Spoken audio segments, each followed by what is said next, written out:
Hey everybody, welcome to your speedy review on motivation and emotion.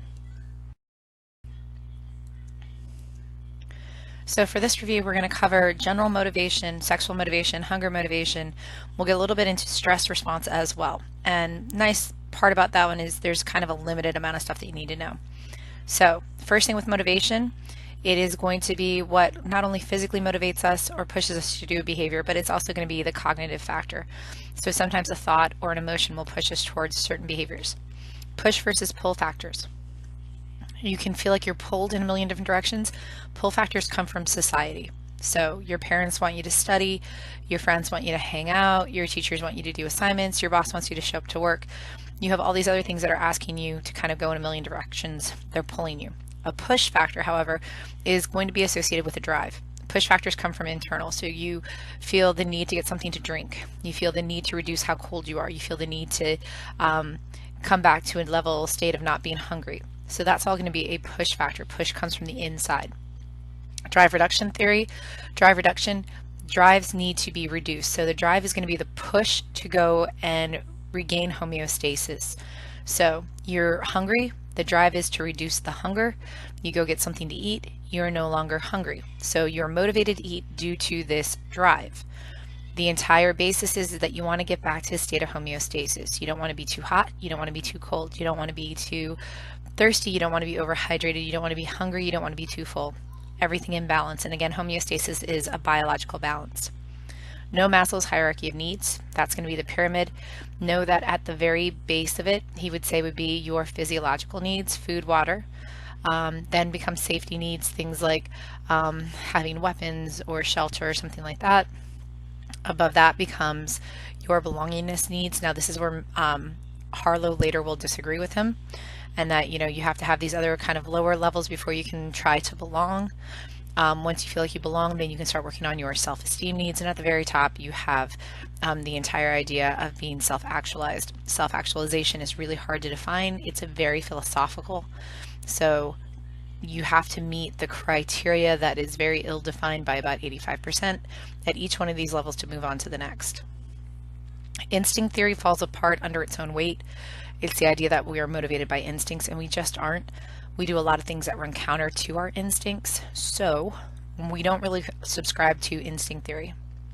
Yerkes-Dodson law, or the law of optimal arousal, that is going to be the inverted U, and I showed you guys this in class. If you don't remember it, go back and look at the very first PowerPoint for motivation.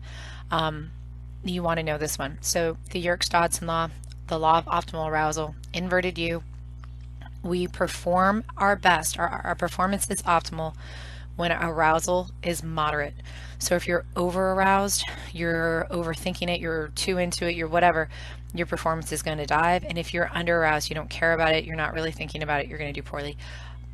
Moderate arousal, it's important, you're focused, but you're not overstressed or under aroused. That's when you have your best performance. Cognitive dissonance. Dissonance is a fight, so a fight between two thought processes.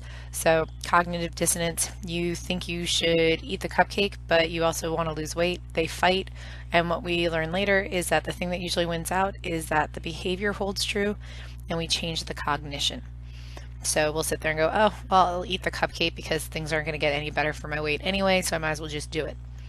That's going to be cognitive dissonance. Usually, it's hard to change behavior. It's easier to change our thought process. For hunger, know what set point is. So set point is your weight when you are not actively trying to gain or lose weight. It's where your body is kind of most comfortable at. You should know your lateral versus your ventromedial hypothalamus. Now, they have not yet introduced the arcuate or the paraventricular, so really go with lateral and ventromedial. They tend to be the two that they still look at most. So the lateral will make you fateral, the ventromedial will not. If you can just remember that statement, the lateral will make you want to eat, the ventromedial will make you want to stop. Orexin is going to be produced in the brain, so it's a neurotransmitter. Leptin, fat cells, glucose, sugar, insulin, know all these, go back to that list. I really doubt you'll see the PPY or the CCK, but you should know things like ghrelin. Ghrelin is in your stomach, upper intestines type stuff. Go back and look those over. No anorexia versus bulimia. Anorexia, you can still have purging, but the person is about 85% of what their healthy weight should be, so they're 15% below healthy weight. They can get to this by exercising, by purging. So purging can happen in anorexia. It's the fact that the person is so below even their minimal healthy weight. Bulimia, that's going to have the same issue where we're looking at someone who's purging, but they can be of healthy weight, and they use this to kind of control their weight or because they have an issue with food. So this is when they will somehow get the food to leave their body very quickly, either through vomiting or for laxative use. Sexual motivation. This is dictated by your hypothalamus. So all motivation is dictated by the hypothalamus in this unit. You should know your hormones, estrogen and testosterone. Estrogen is produced by women, but it exists in men and women. Testosterone, again, more abundant in men, but there's no other way to have a male child unless you produce a little bit of testosterone. So ladies, you have it too. You should know the sexual response cycle. Here it is: excitement, plateau, orgasm, and then resolution. The big difference between men and women is that if women do not have an orgasm, their resolution period is much longer. And they may have a hard time feeling satisfied or pleased with the event. Evolutionary perspective on mating habits.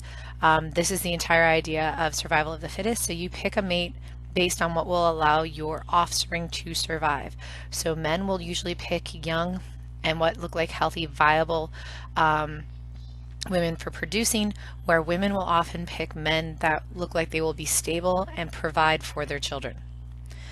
Sexual orientation, like I told you guys in class, I doubt this will pop up on the AP exam just because it's still such a socially touchy topic, but if it does, you should know the Kinsey study and Masters and Johnson, the idea that there is a sliding scale of orientation at the two ends of it. You would have homosexuality and heterosexuality. The majority of people would be heterosexual with a small minority in the homosexual, but then again, like when I say sliding scale, I mean they also account for bisexual, heterosexual with slight bisexual tendencies, homosexual with slight bisexual tendencies. It's all throughout that. Also know that the hypothalamic region in homosexual males is actually more like the hypothalamic region in women. So there is structural differences in the brain. You should know that we can manipulate genes in things like fruit flies to get them to act counter to their sexual orientation, their original orientation, and that early exposure to testosterone to sheep fetuses had female fetuses acting more like males. So again, there is some biological thoughts or underpinnings that might exist. For achievement motivation, flow. You want to be in a flow. You don't want to be stagnant and you don't want to be rushing. So flow is the idea of the activity or work that someone is in. When you're in flow, you feel like you're moving, you're doing good. That's not when you're underwhelmed or overwhelmed. IO psychology, industrial organizational psychology, looks at achievement motivation, and they use thematic apperception tests to a certain degree to help assess this. But IO psychologists are going to work in your human resources departments. They're going to address issues like whether or not the environment stimulates the workers, whether the workers feel refreshed, whether they enjoy being there, how to best motivate workers, how to establish an environment that gets people to do the most work you can get to be most effective. So it's not always about making the worker feel good, it's about getting the most effective work from a worker. TATs are thematic apperception tests. This is when we are looking at whether or not someone had affiliation needs or whether they had achievement needs. Affiliation, they see success in what they do with those that they love and those they're connected to. Achievement, they see success in terms of getting a promotion or being one rung higher on the social ladder. When we look at that, it's basically looking at a picture, telling a story, analyzing the story, and assuming that the story that is told is indicative of what the person sees as achievement. Intrinsic versus extrinsic. Okay, so if we're looking at people who have an intrinsic motivation, they do things because they personally love to do them, and they would do them even if they weren't asked to. Someone who is extrinsically motivated, they're getting some sort of outside reward that pushes them to do the behavior. Extrinsic motivation, the behavior often disappears rather quickly if the reward is removed. In fact, it will drop below the level at which it was already being performed before the reward. So if you're paying your kids for their grades, there's a chance that they may actually go from being a C student to an A student. You take away the rewards, they may drop down to a D student. So without the reward, they may feel no need to continue the behavior. Someone who's intrinsically motivated, they're doing it because it makes them happy, them proud. It's about them. Over justification effect is what I explained to you with the money. Eventually, someone who is intrinsically motivated, if they are consistently rewarded for what they love to do, they may no longer do it because they love it. They may switch from intrinsic to extrinsic and then only do it for the reward. They will no longer do it for themselves. Theory X versus Theory Y managers. This is that one where I drew it on the board. And for Theory X, I put two X's with a kind of frowny face underneath.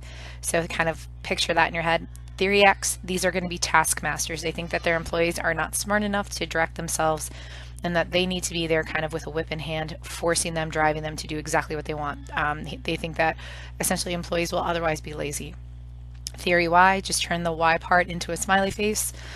Theory Y managers believe that most employees are very self-directed and self-motivated, and that given opportunity and some support, they will become the best workers possible. Just two kind of different ends of the scale when you look at types of management. With stress, remember GAD. With this one, I drew it for you on the board. So this is where you have the alarm stage, the resistance stage, and then the exhaustion stage. Really what you're talking about is that when you go into a state of stress, you're likely to become very stressed out, and so your ability to deal with the stress will actually drop. Then you will start to resist and you'll hit this plateau stage, and over time all of the bad things about stress will actually cause you to exhaust yourself. Emotion. You will get questions on emotion. There's just no question around that one. Please make sure that you feel comfortable with the picture that is off to the right. James Lange theory, Cannon-Bard, Schachter-Singer two-factor theory, all of those are really kind of big important ones. So one thing we really didn't talk too heavily about was the term catharsis. Catharsis, or something being cathartic, means it gets your emotions out. Now, this is a Freudian term and actually is a legitimate term.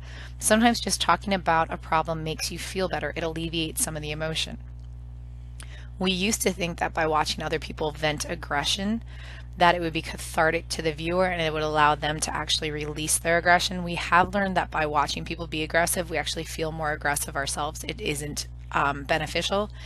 And by trying to release aggression by like punching a pillow or hitting something with a foam bat actually increases aggression. So catharsis is most effective getting your emotions out, usually when you talk about it. You do have to be careful about something called I'm going to not be able to speak. Rumination. Thank you. My brain worked today. If you talk about something too much, you might actually enforce the feeling and it might be difficult for you. So being depressed and constantly talking about how depressed you are may actually make you more depressed. So catharsis works. Talking about our problems works. Over talking about them can be problematic. James Lange, let's just go right to the picture. Cars coming straight down the road at you. You can't swerve left or right. You're going to hit it. So pounding heart is your arousal. You have the emotion of fear. So you feel your heart pounding and you become afraid. Cannon-Bard, while your heart is pounding, you are also simultaneously experiencing fear. So that's the simultaneous one. Schachter-Singer two-factor theory. My heart is pounding. I feel my heart pounding. I think, oh, I'm going to die. I should be afraid. So you have your arousal, you have a cognition, and then you have the emotion. Polygraph tests will look at your galvanic skin response, your skin sweat, it's going to look at your respiration, it's going to look at anything related to fight or flight. They actually are fairly accurate, it's just that they are not accurate enough to be accepted into a court system. Lazarus had cognitive appraisal, and he basically said, whether consciously or unconsciously at the moment or at some time in the past, you would have to have thought about the situation to know what correct emotion you would label it with. So at some point you've had a cognition, that's the only way you could possibly label an emotion. Arousal versus a performance. This is where it looks like the Yerkes-Dodson curve is kind of shifted on itself. If you have a really difficult task, you want to have very low arousal. If you have an extremely easy task, you probably want higher than average arousal. So this is just where that Yerkes-Dodson shift happens. Adaptation level phenomenon. We adapt to the emotional level we are basically given. So if you start out dating somebody and it's Valentine's Day, their baseline for dating is going to be being made a very big deal about, and flowers and candies and chocolates and all that other stuff. And then if you get to their birthday and you don't celebrate it bigger and better than Valentine's Day, then they may feel let down. So we adapt to a certain level of stimulation for emotion. We get used to things, and it's really kind of our baseline for determining whether or not emotions have increased or if they've decreased, whether a relationship is getting better or it's getting worse or it's staying stable. Feel good, do good. This is the pay it forward kind of theory. When we feel good, we're more likely to do something nice. So someone lets you out in traffic, you start to feel good. You're like, you know what? I'm going to let this person out in traffic. Subjective well-being versus relative deprivation. Subjective well-being. You see yourself, it's subjective, it's about you, in relationship to people that you would compare yourself with normally. It bolsters us. We see ourselves compared to those most like us. Relative deprivation, when you start to try to compare yourself to other people really kind of outside of your scope, you will see how unfair things might be, and so you have this form of deprivation. Subjective well-being is far more important for you guys to know than relative deprivation. You should know Carol Izard, the 7 basic facial expressions. Those are going to be things like a smile means you're happy, a frown means you're sad, kind of squinted eyes mean aggression or anger. You don't need to be able to describe them, but you should know the 7 basic facial expressions.